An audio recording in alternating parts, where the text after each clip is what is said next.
Hey, what is up, guys? I am Reed. I am 27, just an average dude. IV made tons of money mistakes in my 20s, and now I want to share everything I've learned to help you take control of your finances and your life. So let's talk about something real today. You work hard for your money, and you deserve to spend it on things that actually matter. But here's the thing, most people in their 20s have no idea where their money is actually going. They get a raise and suddenly they're leasing a brand new car, or buying fancy clothes they don't need, or dropping hundreds at bars every weekend. I've been there. I was the guy spending $600 to $700 a month on takeout in San Francisco and sleeping on a cheap Amazon mattress that destroyed my back. After years of making every money mistake possible, I've figured out the 10 things that are actually worth spending your money on. These aren't luxury items. They're investments that will save you thousands, grow your wealth, and improve your quality of life. Let's get into it. Number 1, a good chef's knife and a non-stick pan. This might sound boring, but hear me out. If your kitchen is bare or if you eat out all the time, this is literally one of the best investments you can make right now. You don't need a full 6-piece knife set or some fancy 8-piece cookware collection. You just need a solid chef's knife and a decent non-stick pan. That's it. The average American spends about $350 a month eating out. Do the math, that's roughly $4,200 a year just on restaurants. When I lived in San Francisco, I was spending closer to $600 or $700 a month on takeout. I would go to this place near my apartment and order chicken over rice almost every single time because I'm a creature of habit, and honestly, I really love chicken and rice.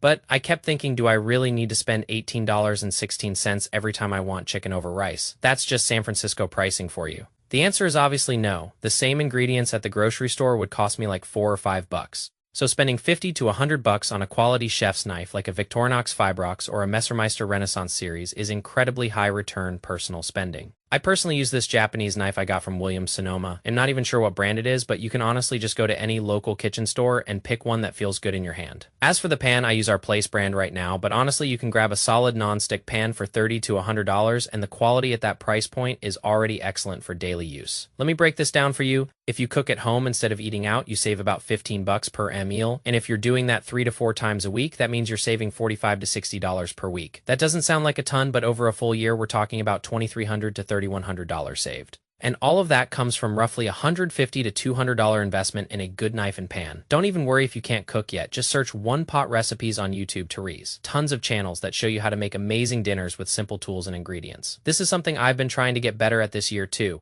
If you're also trying to level up your cooking skills, drop a comment and let me know. Number 2, if you're going to start spending more money, the next thing you should grab is a cashback credit card. Technically, you're not buying anything, and that's exactly the point. It's a prerequisite, but if you're going to spend money on anything we talk about in this video, you should make sure you're getting something back for it. A lot of people, especially younger folks, still use debit cards for everything. Debit cards are fine because you can't go into debt with them. They only let you spend money you actually have in your bank account, so that's a huge advantage. But here's the thing, every time you swipe that debit card, you're literally leaving money on the table. A basic cashback credit card like the Citi Double Cash or the Wells Fargo Active Cash or the Chase Freedom Unlimited gives you 1.5 to 2% back on every single purchase. Quick warning though, these are credit cards, so you have to be responsible. Credit cards let you spend money you don't actually have, so you absolutely need to pay off your full balance every single month. As long as you can do that, you are essentially getting a free 2% discount on everything you buy. The average American household spends about $77,000 a year. At 2% cashback, that's $1,540 free money every single year. And that's just a basic card. If you get into higher tier cards, the rewards get even better. My Chase Sapphire Reserve has earned me over 89,000 points this year. Points aren't exactly cash, but roughly every 100 points is worth 1 to 2 cents depending on how you use them. So if I am being real, just from my normal everyday spending, I've earned somewhere between $897 to $1,800 in credit card rewards this year. I would have gotten absolutely none of that with a debit card. Now, those premium cards require you to really understand credit cards because they usually have annual fees and point multipliers. If you don't want to deal with all that, just get a simple 2% cashback card and call it a day. I think that's super useful. If you struggle with credit card spending discipline, then stick with debit. It's the safer play. But I gotta say, if you're watching this video, you probably care about your money more than the average person, and if used correctly, credit cards can genuinely improve your financial situation. Number 3, please fund a Roth IRA every single year. Okay, this isn't a physical purchase you can hold in your hands, but I genuinely believe if you're in your 20s or 30s or even 40s and you don't have a Roth IRA open yet, this should be priority number 1 before any other purchase you make. A Roth IRA is a retirement account that lets you invest money you've already paid taxes on, and then that money grows completely tax-free. That means when you take it out in retirement, you don't pay a single dollar in taxes on any of the gains. This is incredibly important, especially when you consider compound growth over 30 to 40 years in the stock market. If you're in your 20s and you max out your Roth IRA every year at the current $7,500 contribution limit, and you consistently invest that money into low-cost index funds by the time you retire at 65, you'd have roughly $1.94 million, and all of it tax-free. If you're wondering where I got that 8% average annual return, that's basically the inflation-adjusted average return of the S&P 500. The S&P 500 is just an index that tracks the 500 largest companies in America. Another awesome thing about the Roth IRA is that you can withdraw your contributions anytime penalty-free. Not the earnings, but the money you actually put in. You can pull out your contributions whenever you want. No penalties, no taxes. That gives you a ton of flexibility. I didn't open mine until I was 26, and I really regret not starting at 21. Just those 5 years of being late cost me over $70,000 in missed tax-free compound growth. If you don't have one yet, go open one this week at Fidelity, Schwab, or Vanguard. It takes like 15 minutes. After I opened my Roth IRA, I realized I wanted to put as much money into it as possible. That meant I had to actually start tracking where my money was going, especially all those sneaky subscription payments I was ignoring. I was paying for useless subscriptions for weather apps and flight tracking software, charging me every month or every week, and it all added up. The waste from these scattered subscriptions was honestly shocking. To help solve this problem, I want to give a huge shout out to today.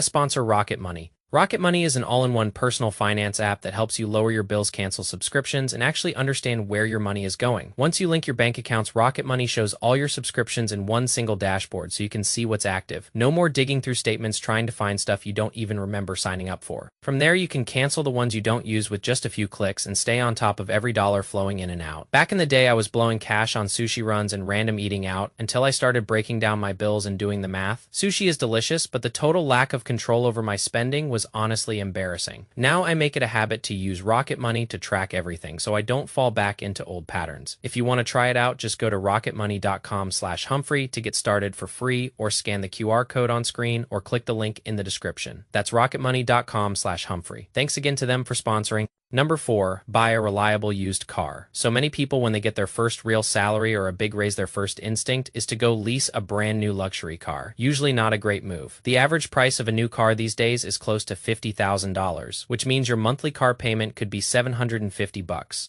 On the other hand, a 3 to 5-year-old used car like a Toyota Camry or a Honda Civic or a Mazda 3, you can find for around $18,000 to $22,000 pretty much anywhere. These cars have already gone through the worst of their depreciation, which happens in the first 2 to 3 years, but they still have tons of life left in them. The brands I just mentioned are known for reliability. With proper maintenance, they can easily go 150,000 or even 200,000 miles. Let's do the math here. Say you buy a 3-year-old Toyota Camry for 20 grand instead of financing a brand new Camry for 35 grand over 72 months. At a 7% interest rate over 6 years, that new Camry would cost you $597 per month in payments, and you'd end up paying nearly $7,960 in total interest, bringing the total cost to over $43,000. In comparison, that $20,000 used Camry under the same loan terms gives you a monthly payment of just $341 because the principal is way lower. Yeah, you still pay interest about $4,551 total, but that's roughly $3,400 less than the new car. And here's something people overlook: car insurance. Insurance on a new car is way more expensive than on a used one. You could easily be paying $100 to $200 more per month depending on where you live and what car you drive.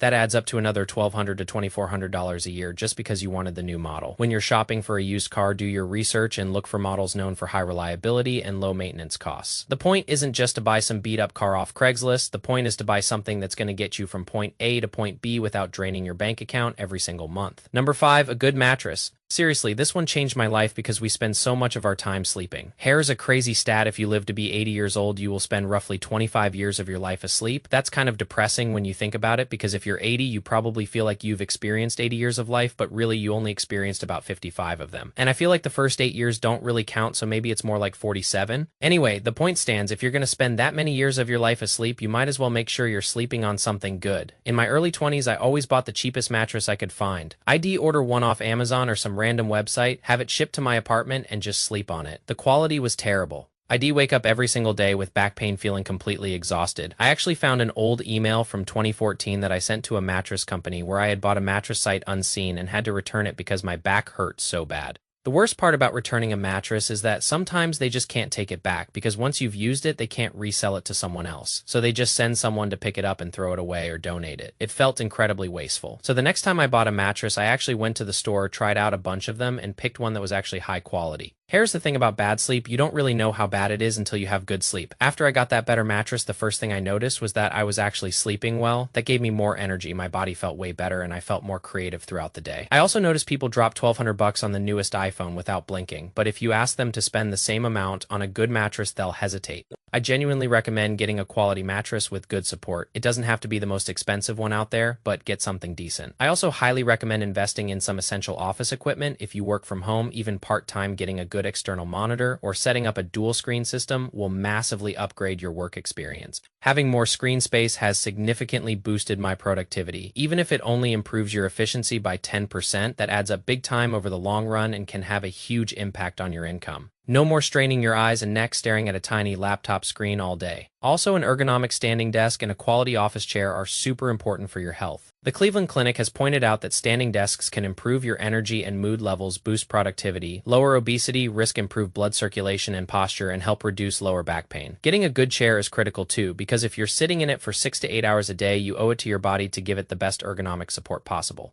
It's hard to put a dollar value on this, but I honestly believe that people who invest in their work environment tend to earn more over their careers than people who don't. Number 7. Investing in yourself through education and skills. The best way to level up your earning potential is always going to be investing in your own skills. This doesn't mean you have to go back to school and get a degree. As long as you learn something that makes you more valuable in the marketplace, it's an asymmetric investment where the return is way bigger than the risk. Buying good cookware to eat out less or choosing a reliable used car can save you thousands, maybe even tens of thousands of dollars. But remember, there's always a ceiling on how much you can improve your finances just by saving money. Education and skill building can change your entire income trajectory for the rest of your life. And I think the upside there is way bigger than anything you could save from the first two purchases I mentioned. Let me give you an example. Say you're making $55,000 a year at your current job and you decide to spend $500 on a Google certificate course in data analytics or project management or even artificial intelligence. These courses take a few months to complete and they're widely recognized by employers.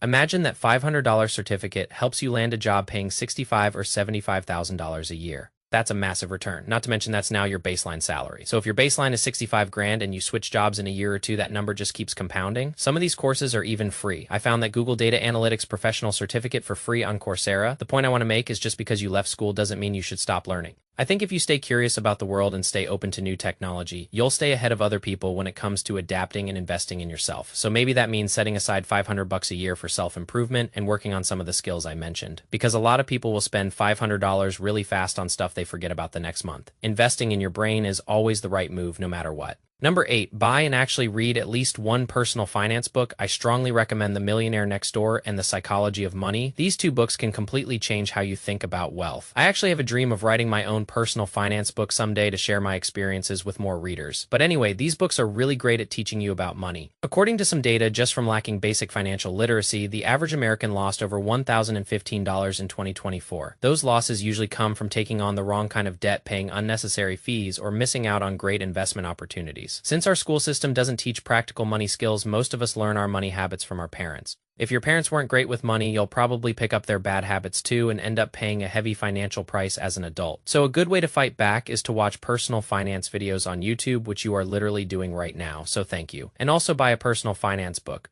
You can take it on vacation, read it on your commute, or just keep it at home so you can read it over and over again to really ingrain the right values. A book like that might cost you $30, but it could help you avoid one financial mistake. And if it does that alone, the book pays for itself really fast. Number 9, invest in your health proactively. Prevention is always cheaper than treatment. For example, wearing sunscreen every day to prevent skin issues costs way less than paying for expensive medical treatments for serious skin problems later.